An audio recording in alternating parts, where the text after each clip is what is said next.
Hello everyone, welcome to Prakriti classes. I hope you all are doing well. तो friends, आज की इस class में हम आपके सामाजिक अध्ययन के जो सीजी टेट का पेपर हुआ था आपका 2019 में, उसके PYQs को सॉल्व करेंगे, जो कि आपका होता है पेपर 2। ये जो आपकी आगामी अभी शिक्षक भर्ती होने वाली है उसके लिए भी ये बहुत ही इंपॉर्टेंट है, क्योंकि इससे आपको पैटर्न पता चलता है कि आपके एग्ज़ाम में किस प्रकार से क्वेश्चंस पूछे जाते हैं। और जो आपका अभी सीजी टेट होने वाला है जिसका पेपर है आपका जून में, तो उसके लिए भी ये बहुत ही इंपॉर्टेंट है। इससे आपको पैटर्न समझ में आ जाएगा कि आपके एग्ज़ाम में किस प्रकार के क्वेश्चंस पूछे जाते हैं।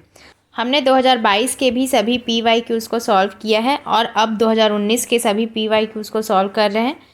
तो जिन्होंने भी अभी तक हमारे चैनल को सब्सक्राइब नहीं किया वो ज़रूर कर लीजिए, क्योंकि यहाँ पर आपको बिल्कुल फ्री क्लासेस प्रोवाइड की जा रही है और साथ ही साथ आपको इन सभी की PDF भी प्रोवाइड की जा रही है। और PDF प्राप्त करने के लिए आप हमारे टेलीग्राम को ज्वाइन कर सकते हैं, लिंक आपको डिस्क्रिप्शन में मिल जाएगा। ज़्यादा से ज़्यादा आप इसे शेयर कीजिए ताकि सभी को फ्री क्लासेस मिल सकें, और लाइक कॉमेंट ज़रूर कीजिए कि आपके कितने क्वेश्चन इसमें से सही हुए। तो चलिए आज की क्लास हम स्टार्ट करते हैं। आज की इस क्लास में हम आपके SST मतलब कि सामाजिक अध्ययन के टोटल 60 क्वेश्चंस को सॉल्व करेंगे। तो लास्ट तक आप ज़रूर बने रहेंगे और आप भी इसे सॉल्व करने की कोशिश करेंगे और कमेंट में ज़रूर बताएं कि आपके 60 में से कितने क्वेश्चन सही हुए। आपका पूछा जाता है टोटल 60 नंबर का, और इसमें से जो 20 नंबर के आपके पेडागोजिकल क्वेश्चंस पूछे जाते हैं और बाकी जो आपका 40 नंबर का क्वेश्चन रहता है वो आपके कंटेंट बेस्ड क्वेश्चंस होते हैं। तो इन दोनों का जो मिला जुला क्वेश्चन होता है वो आपके SST में पूछा जाता है। तो सबसे पहले आप इसमें देख सकते हैं, ये है आपका पेडागोजी से पूछा गया क्वेश्चन। तो इसमें आप देख सकते हैं ये आपका है जो हमने 2009 RT एक्ट 2009 पढ़ा था, उससे रिलेटेड ये क्वेश्चन है। तो आप देख सकते हैं ये जो सभी डॉक्यूमेंट्स हैं वो आपके लिए बहुत ही इंपॉर्टेंट है। हमने सभी डॉक्यूमेंट्स को ख़त्म कर लिया है। जो आपका NEP 2020 है, NCF 2005 है और जो आपका RT एक्ट 2009 है। तो इन सभी की हमने थ्योरी को अच्छे से पढ़ लिया है। तो जिन्होंने भी अभी तक वो सभी क्लासेस नहीं देखी वो जाकर ज़रूर देखिए। ये सभी जो आपके डॉक्यूमेंट्स हैं उनसे आपके एग्जाम में हमेशा क्वेश्चन पूछे जाते हैं। तो आप देख सकते हैं जो आपका RT एक्ट 2009 है उनसे ही ये क्वेश्चन पूछा गया है।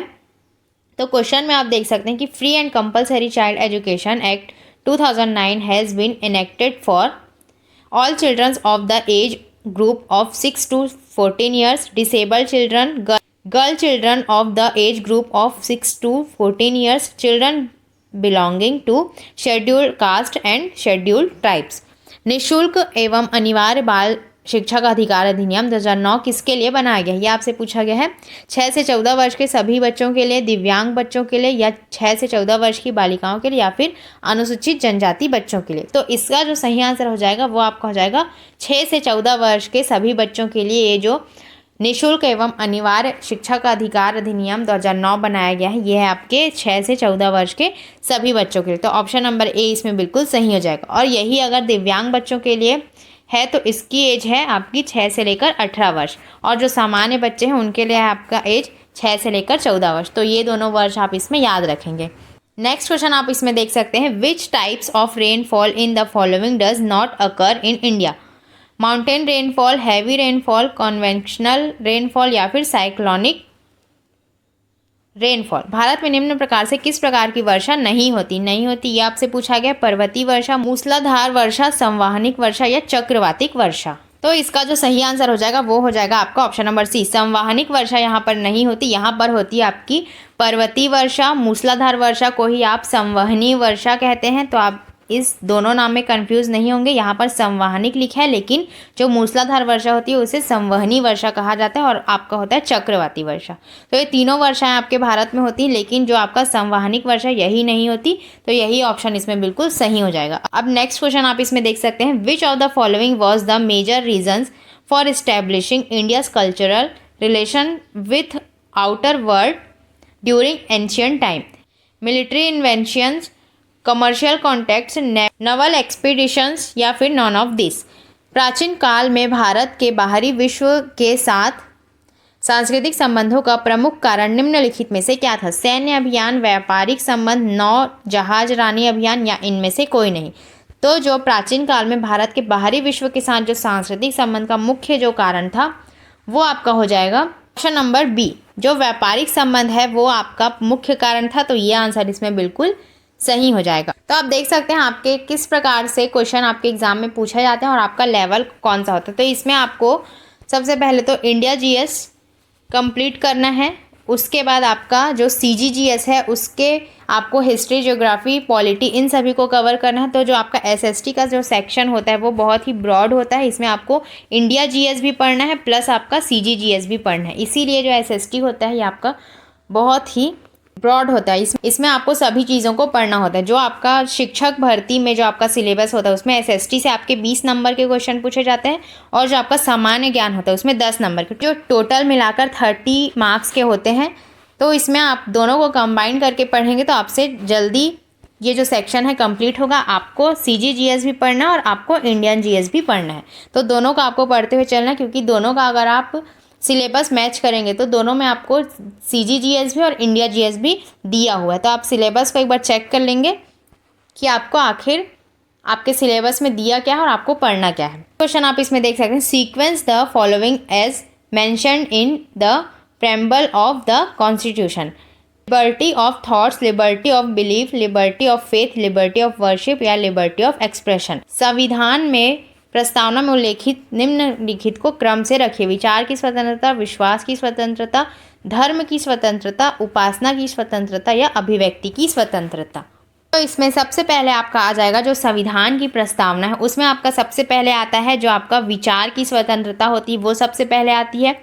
उसके बाद आपका आ जाता है अभिव्यक्ति की स्वतंत्रता, फिर आपका आ जाएगा विश्वास की स्वतंत्रता, फिर इसके बाद आपका धर्म की स्वतंत्रता, फिर आपका लास्ट में आएगा उपासना की स्वतंत्रता। इसमें जो सही ऑप्शन सही हो जाएगा वो आपका हो जाएगा ए, ई, बी, सी और डी। ए, ई, बी, सी और डी, तो ऑप्शन नंबर डी इसमें बिल्कुल सही हो जाएगा। नेक्स्ट क्वेश्चन आप इसमें देख सकते हैं, what was the purpose of collecting donation by Gandhi ji in his first visit in this state? Jallianwala Bagh relief fund, Congress कोष, तिलक स्वराज फंड या हिंद स्वराज कोष। इस राज्य में गांधी जी ने अपने प्रथम आगमन के समय किस हेतु दान एकत्र किया था? जलियांवाला बाग सहायता फंड, कांग्रेस कोष, तिलक स्वराज फंड या हिंद स्वराज कोष। तो इसका जो सही आंसर हो जाएगा वो हो जाएगा आपका तिलक स्वराज फंड। गांधी जी ने अपने प्रथम आगमन के समय जो दान एकत्र किया था वो था आपके तिलक स्वराज फंड के समय। और जो तिलक स्वराज फंड की स्थापना हुई थी उसकी डेट भी आप याद रखेंगे। इसकी जो स्थापना थी वो 1921 में इसकी स्थापना हुई थी। और ये जो स्थापना हुई थी वो आपके असहयोग आंदोलन के समय गांधी जी के द्वारा किया गया था। तो ये सभी चीज़ें आप इसमें याद रखेंगे। अब नेक्स्ट क्वेश्चन आप इसमें देख सकते हैं, ये फिर से आपका पेडागोजिकल बेस्ड क्वेश्चन है। इसमें आप देख सकते हैं, why the project work is given in sociology? Project work can be finished very fast, it saves time for both the teacher and students to be sent to the exhibition organised at the state level, it develops the creative skills of the students. सामाजिक विज्ञान में प्रयोजना कार्य क्यों किया जाता है? प्रयोजना कार्य जल्दी पूर्ण होता है, अध्यापक व बच्चों का समय बचता है, राज्य स्तर पर आयोजित प्रदर्शनी में भेजने के लिए, या बच्चों के रचनात्मक कौशल का विकास होता है। तो इसका जो सही आंसर हो जाएगा वो हो जाएगा आपका बच्चों के रचनात्मक कौशल का विकास होता है। जो आपका प्रयोजना कार्य होता है, प्रोजेक्ट वर्क जो आपका होता है वो बच्चों के रचनात्मक कौशल के विकास के लिए होता है, ना कि आपके प्रयोजना कार्य जल्दी पूर्ण होता है। ये जो है इसमें गलत हो जाएगा। अध्यापक व बच्चों का समय बचता है, ये भी गलत है। राज्य स्तर पर आयोजित प्रदर्शनी में भेजनी होती है, ये भी इसमें गलत है। तो ये जो ऑप्शन नंबर डी है वो इसमें बिल्कुल सही हो जाएगा। अब नेक्स्ट क्वेश्चन आप इसमें देख सकते हैं, between whom of the following the famous battle of Haldi Ghati was fought in 1576 AD? Akbar Uday Singh, Akbar Rana Pratap, Man Singh Uday Singh या मान सिंह राणा प्रताप। 1576 ईस्वी में हल्दी घाटी का प्रसिद्ध युद्ध किसके बीच लड़ा गया था? अकबर उदय सिंह, अकबर राणा प्रताप, मान सिंह उदय सिंह या मान सिंह राणा प्रताप। तो इसका जो सही आंसर हो जाएगा वो हो जाएगा आपका ऑप्शन नंबर डी, मान सिंह और राणा प्रताप के बीच ये जो युद्ध है वो लड़ा गया था। और इसका आंसर हो जाएगा ऑप्शन नंबर डी। अब नेक्स्ट क्वेश्चन आप इसमें देख सकते हैं, सही क्या है यह आपसे पूछा गया है। एक व्यक्ति जो भारत का नागरिक नहीं है राज्य के अधीन कोई भी लाभ या विश्वास का पद धारण कर सकता है, विदेशी राज्य से कोई उपाधि ग्रहण कर सकता है। एक व्यक्ति जो भारत का नागरिक नहीं है राज्य के अधीन कोई लाभ या विश्वास का पद धारण कर सकता है, विदेशी राज्य से कोई उपाधि ग्रहण नहीं कर सकता। या फिर एक व्यक्ति जो भारत का नागरिक नहीं है लेकिन राज्य के अधीन कोई लाभ या विश्वास का पद धारण कर सकता है, विदेशी राज्य से कोई उपाधि राष्ट्रपति की सहमति से ग्रहण कर सकता है, या फिर जो भारत का एक नागरिक है जो राज्य के अधीन कोई लाभ या विश्वास का पद धारण करता है, राष्ट्रपति की सहमति के बिना विदेशी राज्य की कोई भी उपाधि ग्रहण कर सकता है। तो इसमें से आपको कौन सा सही है ये बताना है, ए डी, बी सी, ए सी या फिर बी डी। तो इसका जो सही आंसर हो जाएगा वो आपका हो जाएगा बी और सी है, ये बिल्कुल सही हो जाएंगे। नेक्स्ट क्वेश्चन आप इसमें देख सकते हैं, in which year tsunami was maximum that affected the coast of Tamil Nadu, 2004, 2006, 2008 या 2009। किस वर्ष तमिलनाडु तट को सुनामी ने सर्वाधिक प्रभावित किया था, 2004, 2006, 2008 या 2009। तो इसका सही आंसर हो जाएगा 2004। 2004 में तमिलनाडु तट को सुनामी ने सर्वाधिक प्रभावित किया था। तो आप देख सकते हैं ये जो सभी क्वेश्चंस हैं वो आपके एग्जाम में दोबारा भी रिपीट हो सकते हैं। तो इन सभी क्वेश्चंस को आप बनाने की प्रैक्टिस कीजिए। जितने आप सॉल्व पेपर बनाने की कोशिश करेंगे उतने ही आपके क्वेश्चंस अच्छे से बनने लगेंगे। तो इसमें अब नेक्स्ट क्वेश्चन आप देख सकते हैं, which of the following pair governor general of the company and war is not correctly match. Not correctly match ये आपसे पूछा गया है, वॉरेन हेस्टिंग्स, रोहिला वॉर या फिर Lord Wellesley, third Mysore war, Lord Hastings, third Maratha war या फिर Lord Hardinge, first Sikh war. निम्नलिखित में से कौन सी जोड़ी कंपनी के गवर्नर जनरल एवं उसके युद्ध से सम्मिलित नहीं है। जो इसमें सही नहीं है वो आपका हो जाएगा लॉर्ड वेलेजली, तृतीय मैसूर युद्ध, ये इसमें बिल्कुल गलत हो जाएगा। तो हमसे नहीं है ये पूछा गया तो यही इसमें सही हो जाएगा, बाकी ये तीनों इसमें सही हैं। तो इस प्रकार से इसका आंसर हो जाएगा option number B. Next question आप इसमें देख सकते हैं, what the name of the satyagrahi who was assigned in jungle satyagraha of Rajnandgaon in 1939। अब आप देख सकते हैं इसमें जो आपका पूछा गया है क्वेश्चन जो है आपका CGGS से पूछा गया है। तो आप देख सकते हैं जो आपकी CGGS से आपको हिस्ट्री, जियोग्राफी, पॉलिटी इन सभी को पढ़ना ज़रूरी है, और वैसे ही आपको इंडिया GS में भी हिस्ट्री, जियोग्राफी और पॉलिटी को पढ़ना ज़रूरी। तो आप देख सकते हैं इसका जो सिलेबस है वो बहुत ही ब्रॉड है, आपको सभी चीज़ें पढ़नी है। इसमें कहीं से भी कोई भी क्वेश्चन आपके एग्जाम में पूछा जा सकता है।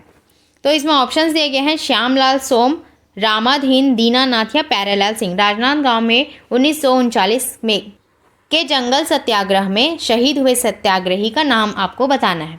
तो इसका जो सही आंसर हो जाएगा वो हो जाएगा आपका रामाधीन। रामाधीन जो थे वो शहीद हुए थे 1939 के जंगल सत्याग्रह में। तो ये आंसर इसमें बिल्कुल सही हो जाएगा। नेक्स्ट क्वेश्चन आप इसमें देख सकते हैं, द फॉलोइंग भक्ति संत established social harmony by breaking the age-old caste system, Guru Nanak, Kabir, Dnyaneshwar या तुलसीदास। निम्नलिखित भक्ति संतों ने जाति प्रथा की पुरानी व्यवस्था तोड़कर सामाजिक सद्भाव स्थापित किया। इसका जो सही आंसर हो जाएगा वो आपका हो जाएगा, जो इसमें से आपका गुरु नानक है, कबीर है और ज्ञानेश्वर है, ये तीनों आपके सही हो जाएंगे। तुलसीदास इसमें गलत हो जाएगा। तो A, B, C इसमें बिल्कुल सही हो जाएंगे। अब नेक्स्ट क्वेश्चन आप इसमें देख सकते हैं, Which of the following statements is not true about the Mughal administration. Mughal प्रशासन के संबंध में निम्नलिखित में से कौन सा कथन असत्य है, यह आपसे पूछा गया है। मुगल प्रशासन ने केंद्रीयकृत निरंकुशवाद पर आधारित था। इसकी रूपरेखा जो थी इस्लामी कानूनों के अनुसार बनाई गई थी, या फिर केंद्र द्वारा प्रांतों पर दोहरा नियंत्रण स्थापित किया गया था, या फिर प्रशासन में मनसबदारों की अहम भूमिका थी। इसमें जो असत्य है वो आपका हो जाएगा ऑप्शन नंबर बी। इसकी जो रूपरेखा थी वो इस्लामी कानूनों के अनुसार बनाई गई थी, यही इसमें गलत हो जाएगा। और हमसे गलत ही पूछा है तो यही इसमें बिल्कुल सही हो जाएगा। अब नेक्स्ट क्वेश्चन आप इसमें देख सकते हैं, मैच द फॉलोइंग है। इसमें आपको बताना है जो आपका रघुजी भोसला है प्रथम, उसमें लिखा गया बेसिन की संधि, दौलत राव सिंधिया में लिखा गया देवगांव की संधि, यशवंत राव होलकर में लिखा गया सुरजी अंजनगांव की संधि, या फिर बाजीराव द्वितीय का हो जाएगा राजपुर की संधि। इसमें जो सही आंसर हो जाएगा वो हो जाएगा आपका बाजीराव की जो संधि थी वो आपकी थी बेसिन की संधि, और जो आपका रघुजी भोसला जो प्रथम थे उनकी जो संधि थी वो थी देवगांव की संधि। दौलत राव सिंधिया जो थे उनकी जो संधि हुई थी वो थी सुरजी अंजनगांव की संधि, और यशवंत होलकर की जो संधि थी वो थी राजपुर घाट की संधि। ऑप्शन नंबर डी इसमें बिल्कुल सही हो जाएगा। अब नेक्स्ट क्वेश्चन आप इसमें देख सकते हैं, मध्यकालीन भारत के भक्ति आंदोलन के संबंध में कौन सा कथन असत्य है, यह आपको बताना है। भक्ति आंदोलन दक्षिण भारत के वैष्णव आचार्य द्वारा प्रेरित था। मुस्लिम शासन काल में हिंदू धर्म पर हुए इस्लाम के अतिक्रमण की प्रतिक्रिया के रूप में उसका प्रादुर्भाव हुआ, या फिर यह दो शाखाओं निर्गुण भक्ति और सगुण भक्ति में प्रकट हुआ, या फिर इसका परिणाम क्षेत्रीय भाषाओं में साहित्य के विकास के रूप में हुआ। तो इसका जो सही आंसर हो जाएगा वो हो जाएगा आपका ऑप्शन नंबर बी, जो मुस्लिम शासनकाल में हिंदू धर्म पर हुए इस्लाम के अतिक्रमण की प्रक्रिया थी उसका जो प्रादुर्भाव हुआ, ये इसमें बिल्कुल सही हो जाएगा। हमसे असत्य पूछा गया है तो यही इसमें बिल्कुल सही हो जाएगा। बाकी ये जो सभी हैं ये इसमें बिल्कुल सही है भक्ति आंदोलन में, लेकिन यही हमारा गलत है, तो यही आंसर इसमें सही हो जाएगा क्योंकि हमसे असत्य कथन पूछा गया। अब नेक्स्ट क्वेश्चन आप देख सकते हैं, यह आपका ज्योग्राफी से संबंधित क्वेश्चन है। In Himalaya the deepest gorge is made by which river? Chenab river, Jhelum river, Ravi river या इंडस रिवर? हिमालय में सबसे गहरी गर्त कौन सी नदी बनाती है? तो इसका जो सही आंसर हो जाएगा वो हो जाएगा आपका सिंधु नदी। जो सिंधु नदी है वो हिमालय में सबसे गहरी गर्त बनाती है, तो ये आपकी सिंधु नदी सही हो जाएगी। अब नेक्स्ट आप देख सकते हैं आपके पॉलिटी से संबंधित क्वेश्चन है। भारत एक गणराज्य है क्योंकि यहाँ प्रजातांत्रिक सरकार है, यहाँ संसदीय प्रणाली की सरकार है, यहाँ कोई पद वंशानुगत नहीं होता, या फिर यहाँ राष्ट्रपति निर्वाचित होता है। राष्ट्रपति एक निश्चित अवधि के लिए निर्वाचित होता है। India is a republic because it has a democratic government, it has a parliamentary pattern of government, it has no any office hereditary, the president is elected for a certain period. तो इसका जो सही answer हो जाएगा वो आपका हो जाएगा जो भारत एक गणराज्य है क्योंकि यहाँ कोई पद वंशानुगत नहीं है, राष्ट्रपति निर्वाचित होता है, राष्ट्रपति एक निश्चित अवधि के लिए निर्वाचित होता है। तो आपका CDE इसमें बिल्कुल सही हो जाएगा। ऑप्शन नंबर C इसमें बिल्कुल सही हो जाएगा, लेकिन यहाँ जो प्रजातांत्रिक सरकार है ये इसमें गलत हो जाएगा, और यहाँ संसदीय प्रणाली की सरकार है ये भी इसमें गलत हो जाएगा। तो बाकी ये तीनों ऑप्शन इसमें सही हो जाएंगे, तो ऑप्शन नंबर C इसमें बिल्कुल सही हो जाएगा। नेक्स्ट क्वेश्चन आप देख सकते हैं, where is the maximum deposit of manganese? Manganese का अधिकतम निक्षेपण कहाँ है, ये आपसे पूछा गया है। ये भी आपके CGGS से पूछा गया है। मुंगेली, बलरामपुर, जांजगीर चांपा या बिलासपुर? तो इसका जो सही आंसर हो जाएगा जो मैग्नीज का अधिकतम निक्षेपण है वो है आपके बिलासपुर में, तो ये आंसर इसमें बिल्कुल सही हो जाएगा। अब नेक्स्ट क्वेश्चन आप इसमें देख सकते हैं, for the enforcement of fundamental rights supreme court has what types of power? To issue order, to issue direction, to issue writs? मौलिक अधिकारों को प्रवर्तित करने के लिए सर्वोच्च न्यायालय के किस प्रकार की शक्तियां हैं? आदेश जारी करना, निर्देश जारी करना या लेख जारी करना? इसका जो सही आंसर हो जाएगा वो आपका हो जाएगा PC इसमें बिल्कुल सही हो जाएंगे, जो कि आपका आदेश जारी करना, निर्देश जारी करना, लेख जारी करना, ये सभी इसमें बिल्कुल सही हो जाएंगे। अब नेक्स्ट क्वेश्चन आप इसमें देख सकते हैं, जो भक्ति आंदोलन और सूफी आंदोलन के परिणाम स्वरूप निम्नलिखित में से किस क्षेत्रों में हिंदू मुस्लिम सांस्कृतिक समागम हुआ? संगीत, साहित्य या A, B या इनमें से कोई नहीं? In which of the following spheres the Hindu Muslim culture synthesis is evident as a result of bhakti movement and Sufism? Music, literature या नन ऑफ दिस? तो इसका जो सही आंसर हो जाएगा वो हो जाएगा ये दोनों। संगीत और साहित्य इसमें दोनों थे, तो दोनों इसमें बिल्कुल सही हो जाएगा। ऑप्शन नंबर C इसमें बिल्कुल सही हो जाएगा। नेक्स्ट क्वेश्चन आप इसमें देख सकते हैं, marriage, family, caste are example of social values, social institution, social norms या social segmental division of society? धर्म, विवाह, परिवार, जाति आदि उदाहरण है सामाजिक मूल्यों के, सामाजिक संस्थाओं के, सामाजिक मानकों के, समाज के सामाजिक खंड के रूप में। तो इसका जो सही आंसर हो जाएगा वो आपका हो जाएगा सामाजिक संस्थाओं के। ये जो सभी उदाहरण है वो आपके सामाजिक संस्था के अंतर्गत आ जाते हैं, तो ये आंसर इसमें बिल्कुल सही हो जाएगा। अब नेक्स्ट क्वेश्चन आप इसमें देख सकते हैं, mark out the correct sequence of perspectives on gender and development in India? Welfare, empowerment, development, welfare या फिर development, welfare, empowerment, welfare, development या एम्पावरमेंट? भारत में लिंग तथा विकास के परिप्रेक्ष्य में सही अनुक्रम बताया है, आपको बताना है। कल्याण, सशक्तिकरण, विकास, सशक्तिकरण, विकास, कल्याण, विकास, कल्याण, सशक्तिकरण या कल्याण, विकास, सशक्तिकरण? तो इसका जो सही आंसर हो जाएगा वो आपका हो जाएगा कल्याण, विकास, सशक्तिकरण। ऑप्शन नंबर D इसमें बिल्कुल सही हो जाएगा। अब नेक्स्ट क्वेश्चन आप इसमें देख सकते हैं, आपको जो गुप्त शासक वंश के उसके क्रम को बताना है। समुद्रगुप्त, रामगुप्त, श्रीगुप्त या स्कंदगुप्त? तो सबसे पहले इसमें आपका आएगा श्रीगुप्त, उसके बाद आपका आएगा समुद्रगुप्त, फिर आपका आएगा रामगुप्त, फिर आपका आएगा स्कंदगुप्त। तो ऑप्शन नंबर C इसमें बिल्कुल सही हो जाएगा। जो आपके श्रीगुप्त का कार्यकाल था वो था आपका 240 से लेकर 280 तक के। जो समुद्रगुप्त का कार्यकाल था वो था आपका 335 से लेकर 375 ईस्वी तक। फिर आपके आते हैं इसके बाद जो आपके आते हैं रामगुप्त, उनका जो कार्यकाल था वो था आपका 375 से लेकर 375 तक ही। और उसके बाद जो आपके लास्ट में आते हैं स्कंदगुप्त, उनका जो कार्यकाल था वो था आपका 455 से लेकर 467 तक। तो ये सभी कार्यकाल को आप याद रखेंगे। अब नेक्स्ट क्वेश्चन आप इसमें देख सकते हैं, which of the following statement is true? All planets revolve around the sun, all planet emit light, या फिर moon is a planet of the solar system, earth is the nearest planet to the sun. इनमें से कौन सा कथन सत्य है, आपसे पूछा गया है। सभी ग्रह सूर्य की परिक्रमा करते हैं, सभी ग्रह प्रकाश उत्सर्जित करते हैं, या फिर चंद्रमा सौरमंडल का एक ग्रह, या फिर पृथ्वी सूर्य के सबसे निकट ग्रह है। इसका जो सही आंसर हो जाएगा वो आपका हो जाएगा ऑप्शन नंबर ए, इसमें बिल्कुल सही हो जाएगा। ये जो सभी ग्रह है सूर्य की परिक्रमा करते हैं, तो ये आंसर इसमें बिल्कुल सही हो जाएगा। अब नेक्स्ट क्वेश्चन आप इसमें देख सकते हैं, जो आपके मुगल कालीन लेखक हैं उनकी रचनाएं हैं, उन्हें आपको मिलाना है। आपका मुल्ला दाऊद है, उसमें आपका आ जाएगा तारीखे अल्फी, मुल्ला दाऊद का आएगा तारीखे अल्फी। फिर आपका जो मुतमाद खान है उसमें आपका आ जाएगा इकबाल नामा। फिर आपका जो खाफी खान है उसमें आपका आ जाएगा मुंतखब उल लुलाब। उसके बाद जो आपका आ जाएगा भीमसेन, उसमें आपका आएगा नुस्खा ए दिल खुश। तो इस प्रकार से इसका सही मिलान है, तो ये आंसर इसमें बिल्कुल सही हो जाएगा। अब नेक्स्ट क्वेश्चन आप इसमें देख सकते हैं, which of the following is not associated with the absolute poverty? Poverty line, deprivation index, basic necessities of life, या मटेरियल डिप्रिवेशन। निम्नलिखित में से कौन सा पूर्ण गरीबी से संबंधित नहीं है?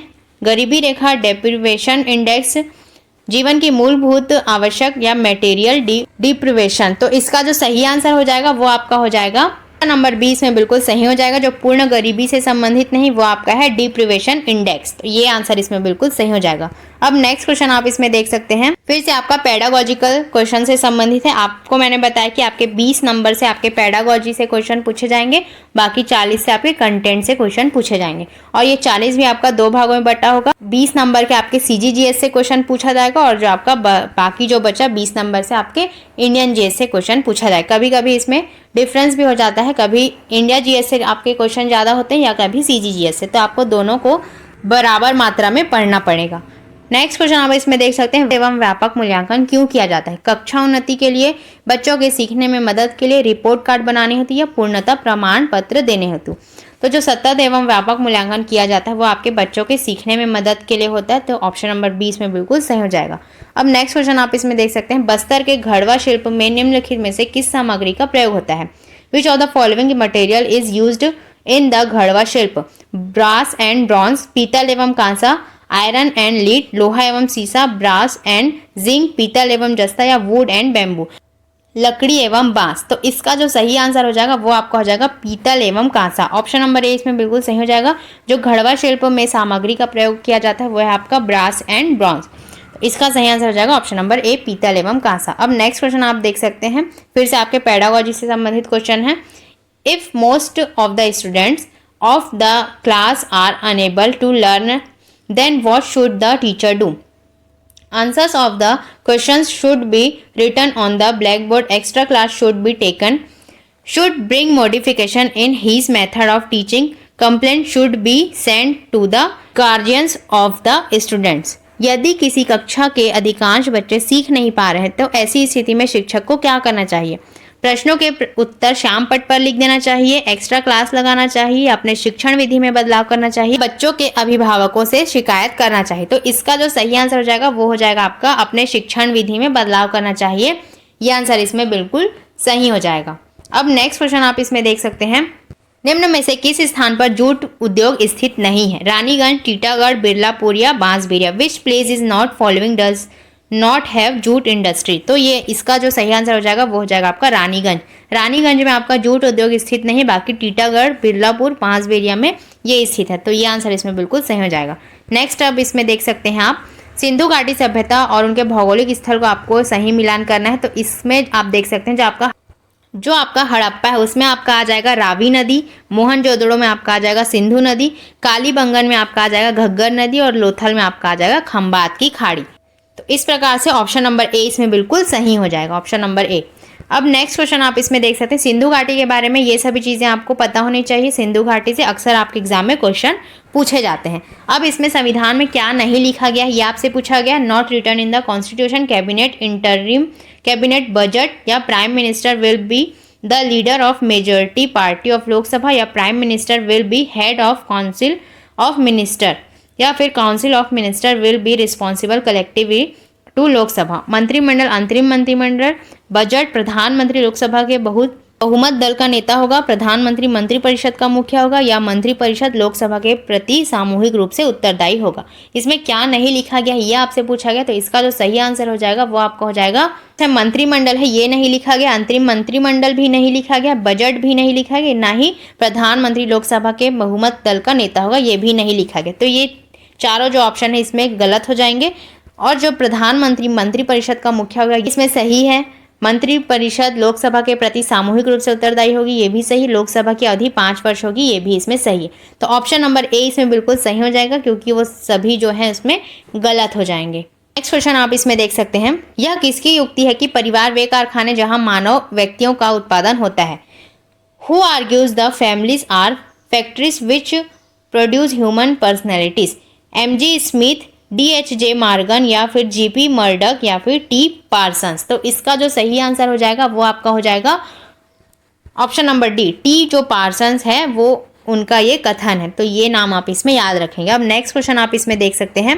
यदि उपराष्ट्रपति को पद से हटा दिया गया तो क्या होगा। नया चुनाव होने तक उपराष्ट्रपति का पद रिक्त रहेगा, राष्ट्रपति कार्यकारी उपराष्ट्रपति नामित करेगा, या संसद कार्यकारी उपराष्ट्रपति चुनेगी, या फिर राष्ट्र का उप सभापति कार्यकारी उपराष्ट्रपति के रूप में कार्य करेगा। इसका जो सही आंसर हो जाएगा, यदि आपके उपराष्ट्रपति को पद से हटा दिया गया तो आपका हो जाएगा नया चुनाव होने तक उपराष्ट्रपति का पद रिक्त रहेगा। तो ये आंसर इसमें बिल्कुल सही हो जाएगा। अब नेक्स्ट क्वेश्चन आप इसमें देख सकते हैं। यदि आपकी कक्षा में दिव्यांग बच्चे हैं तो आप क्या करेंगे। उनके माता पिता को समझा देंगे कि उन्हें विशेष स्कूल में भेजें, उन्हें अन्य बच्चों से दूर बैठाएंगे, आवश्यकता अनुसार सीखने में मदद करेंगे, या उन्हें चुपचाप बैठने देंगे। What would you do if there are disabled students in your class? Advice will begin given to their parents to send their child to a special school, make them sit away from other students, help them in learning as required, tell them sit quietly। तो इसका जो सही answer हो जाएगा वो आपका हो जाएगा आवश्यकता अनुसार उन्हें सीखने में मदद करेंगे। ऑप्शन नंबर सी इसमें बिल्कुल सही हो जाएगा। उन्हें विशेष स्कूल में भेजना ये इसमें नहीं है, क्योंकि आपके जो समावेशी शिक्षा के अंतर्गत आते हैं वो आपके आ जाते हैं दिव्यांग और सामान्य दोनों बच्चे। तो आपको दोनों बच्चे को समान रूप से पढ़ाना है।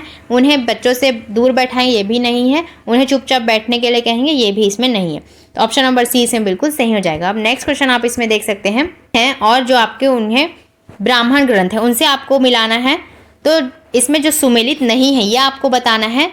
तो ऋग्वेद का हो जाएगा ऐत्रेय, ये बिल्कुल सही है। सामवेद का जैमिनी ये भी सही है। यजुर्वेद का तैत्रेय ये भी सही, लेकिन जो अथर्ववेद का शतपथ है ये इसमें गलत हो जाएगा। जो अथर्ववेद है उसका जो ब्राह्मण ग्रंथ है वो आपका हो जाएगा गोपद।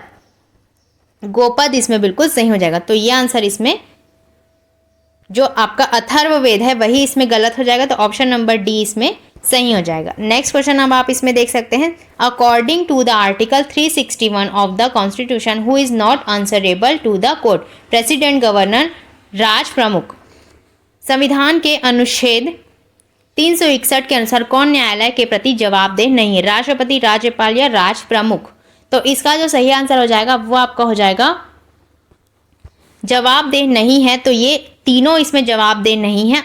ऑप्शन नंबर सी इसमें बिल्कुल सही हो जाएगा। जो आपका अनुच्छेद 361 है उसमें जो आपके राष्ट्रपति, राज्यपाल और राज्य प्रमुख हैं उनका सर्वेक्षण किया जाता है, ना ही ये उनके प्रति जवाबदेही होते हैं। तो ये इसमें सही हो जाएगा।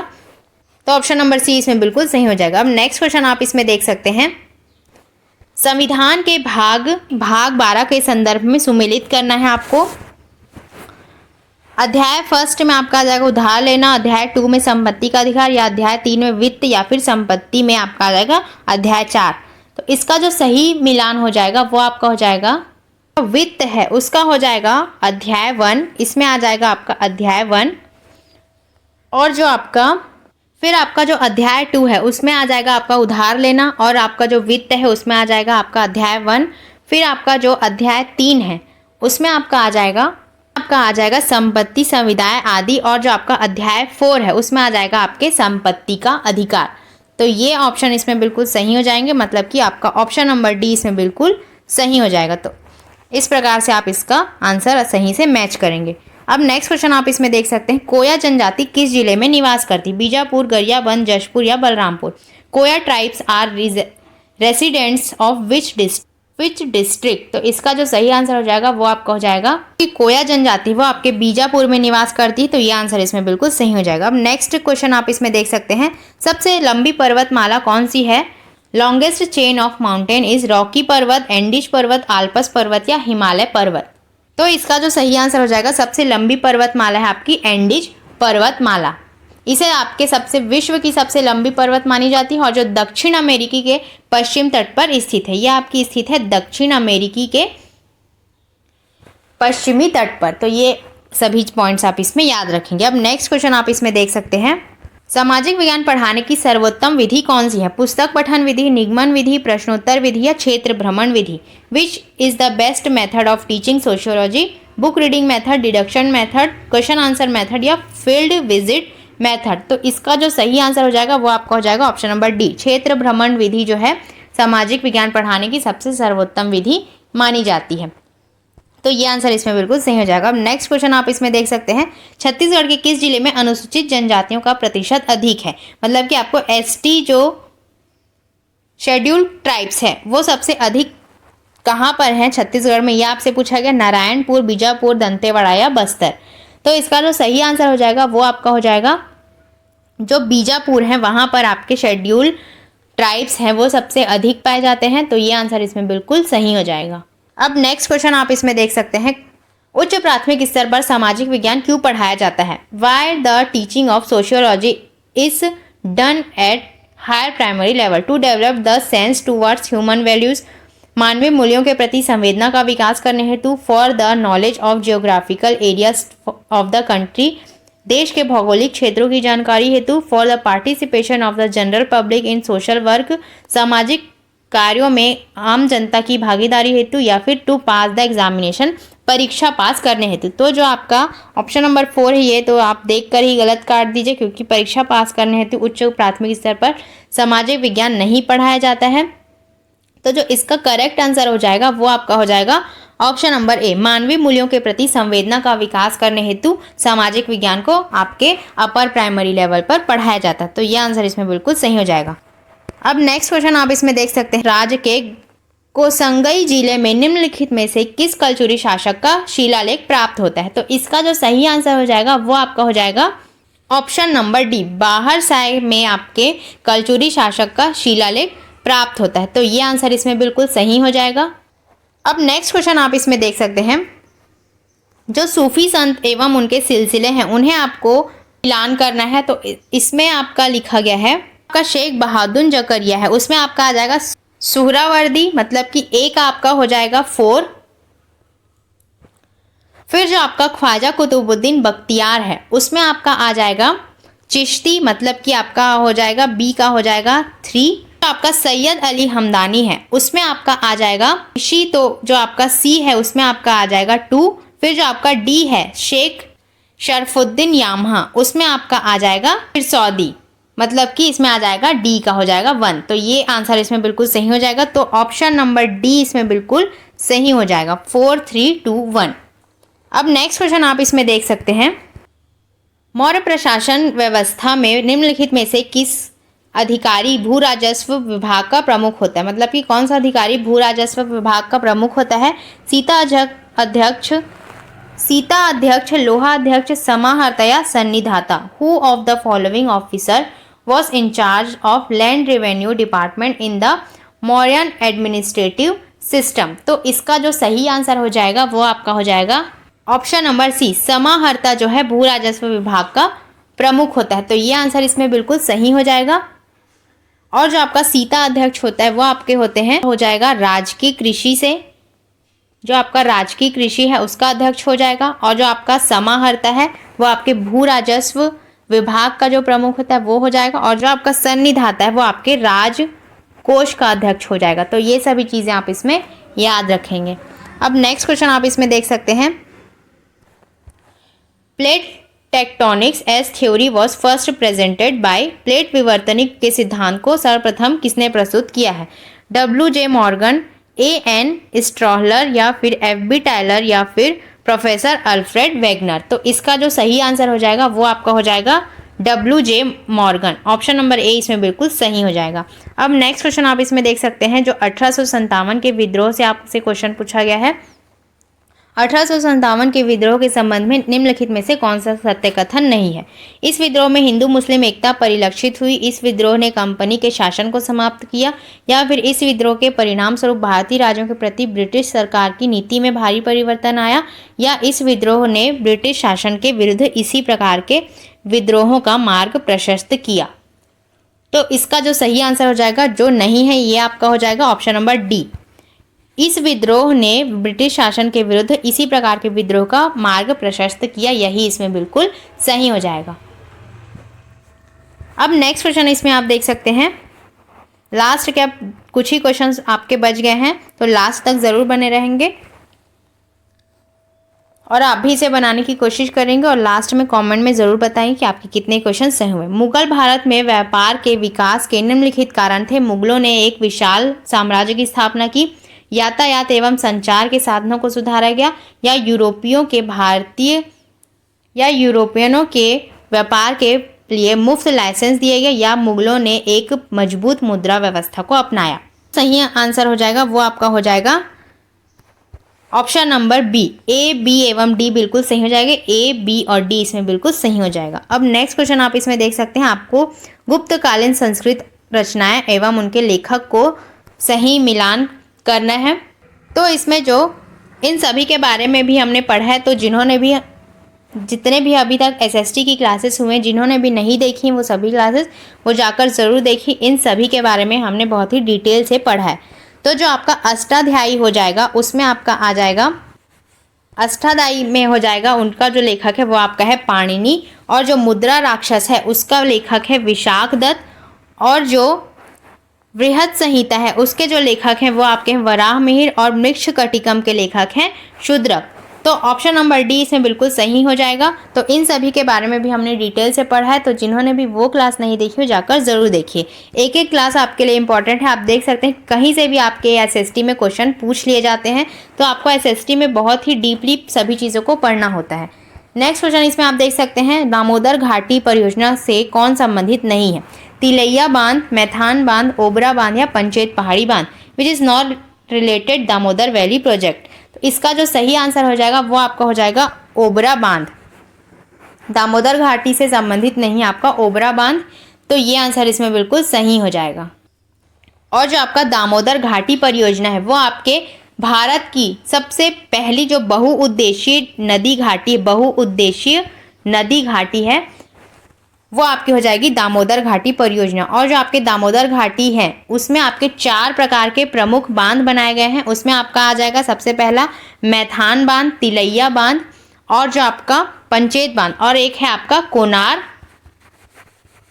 कोनार बांध। तो ये सभी नाम आप इसमें याद रखें। दामोदर घाटी परियोजना में आपके 4 निम्नलिखित प्रकार के बांध आते हैं, तो ये सभी नाम आप इसमें याद रखेंगे। अब नेक्स्ट क्वेश्चन आप इसमें देख सकते हैं, वैदिक युग के बारे में बताया गया है।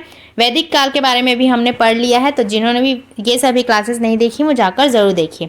वैदिक काल के धार्मिक जीवन के संबंध में निम्नलिखित में से कौन सा सत्य है, ये आपको बताना है। एकेश्वरवाद की अवधारणा मौजूद थी, यज्ञों के महत्व का विस्तार हुआ, प्राकृतिक चिन्हों की प्रार्थनाओं में वृद्धि हुई, या मानव जीवन को आश्रमों में विभाजित किया गया। तो इसका जो सही आंसर हो जाएगा वो हो जाएगा यज्ञों के महत्व का विस्तार हुआ था, ये इसमें बिल्कुल सही हो जाएगा। अब नेक्स्ट क्वेश्चन आप इसमें देख सकते हैं, लाफागढ़ एवं पौड़ी उपरोरा में कौन सी चट्टानें पाई जाती हैं? नाइस, क्वार्ट्जाइट, या फिर प्राचीन लावा, या धारवाड़। तो इसका जो सही आंसर हो जाएगा नाइस। जो लाफागढ़ एवं पौड़ी उपरोरा में पाई जाती है वो है आपकी नाइस चट्टानें, तो ये इसमें बिल्कुल सही हो जाएगा। अब नेक्स्ट क्वेश्चन आप इसमें देख सकते हैं, 1764 में बक्सर युद्ध के समय बंगाल का गवर्नर निम्नलिखित में से कौन था? विलियम ड्रेक, रॉबर्ट क्लाइव, वेंसीटार्ट या वेरेलस्ट। तो इसका जो सही आंसर हो जाएगा वो आपका हो जाएगा वेंसीटार्ट। वेंसीटार्ट बक्सर के युद्ध के समय बंगाल का गवर्नर था, वो भी 1764 में। तो ये आंसर आप इसमें याद रखेंगे। जो आपका बक्सर का युद्ध हुआ था उसमें आपके शाह आलम बंगाल, जो आपके शाह आलम बंगाल थे और अवध के जो शासक और जो आपके अवध थे, अवध के साथ आपके संयुक्त रूप से जो जितने भी अंग्रेज थे वो पराजित हो गए थे। और जो इस समय के बंगाल के गवर्नर जनरल थे वो थे आपके वेंसीटाट। तो ये सभी चीज़ें आप इसमें याद रखेंगे। अब नेक्स्ट क्वेश्चन आप इसमें देख सकते हैं, लास्ट के 5 क्वेश्चन आपके बच गए हैं। गोंडवाना लैंड का भाग है मध्य अमेरिका, पश्चिम एशिया, मेडागास्कर या यूरोप। तो जो इसका सही आंसर हो जाएगा वो हो जाएगा आपका मेडागास्कर गोंडवाना लैंड का भाग है। तो ये आंसर इसमें बिल्कुल सही हो जाएगा। और जो गोंडवाना लैंड है उसमें आपके अंटार्कटिका आते हैं, दक्षिण अमेरिका आते हैं, अफ्रीका, मेडागास्कर आते हैं, भारत, अरब, ऑस्ट्रेलिया, न्यू गिनी और न्यूजीलैंड, ये सभी आपके गोंडवाना लैंड के भाग हैं। तो ये सभी नाम आप इसमें याद रखेंगे। अब नेक्स्ट क्वेश्चन आप इसमें देख सकते हैं, भारतीय इतिहास के निम्नलिखित पुरातात्विक स्रोत कौन से हैं? शिलालेख, ताम्रपत्र, भोजपत्र लेख या स्तंभ लेख। भारतीय इतिहास के बारे में भी हमने पढ़ा है, तो वो क्लास भी आप जाकर ज़रूर देखिए। तो इसका जो सही आंसर हो जाएगा वो आपका हो जाएगा, जो शिलालेख है वो भी भारतीय इतिहास के पुरातात्विक स्रोत में शामिल है, ताम्रपत्र भी शामिल है और स्तंभ लेख भी शामिल है। भोजपत्र लेख इसमें शामिल नहीं है। तो जो आपका A, B और D है, मतलब कि ऑप्शन नंबर C इसमें बिल्कुल सही हो जाएगा। भोजपत्र लेख को छोड़कर आपके ये सभी पुरातात्विक स्रोत के अंतर्गत आते हैं। अब नेक्स्ट क्वेश्चन आप इसमें देख सकते हैं, में से कौन सा ऐसा संसाधन है जिसके बिना सामाजिक अध्ययन पूर्ण नहीं हो सकता? पाठ्य पुस्तक, श्यामपट्ट कार्य, गृह कार्य या ग्लोब एवं मानचित्र। इसका जो सही आंसर हो जाएगा वो आपका हो जाएगा ग्लोब एवं मानचित्र। ग्लोब एंड मैप बहुत ही ज़रूरी होते हैं सामाजिक अध्ययन पढ़ने के दौरान। तो ये दोनों इसमें बिल्कुल सही हो जाएंगे। नेक्स्ट क्वेश्चन आप इसमें देख सकते हैं, इस राज्य के मातर पर्व में किस देव की पूजा की जाती है? खोड़हर देव, दुल्हा देव, श्री कृष्ण या ठाकुर देव। तो इसका सही आंसर हो जाएगा खोड़हर देव। खोड़हर देव की पूजा की जाती है, मतलब कि जो आपका मातर त्यौहार होता है वो आपके कार्तिक माह में होता है। कार्तिक माह में जो आपकी गोवर्धन पूजा होती है, उसके बाद जो राउत जाति द्वारा खोड़हर देव की पूजा की जाती है। जो गोवर्धन पूजा होती है उसमें आपके खोहर देवता की ही पूजा की जाती है। तो ये आंसर इसमें बिल्कुल सही हो जाएगा।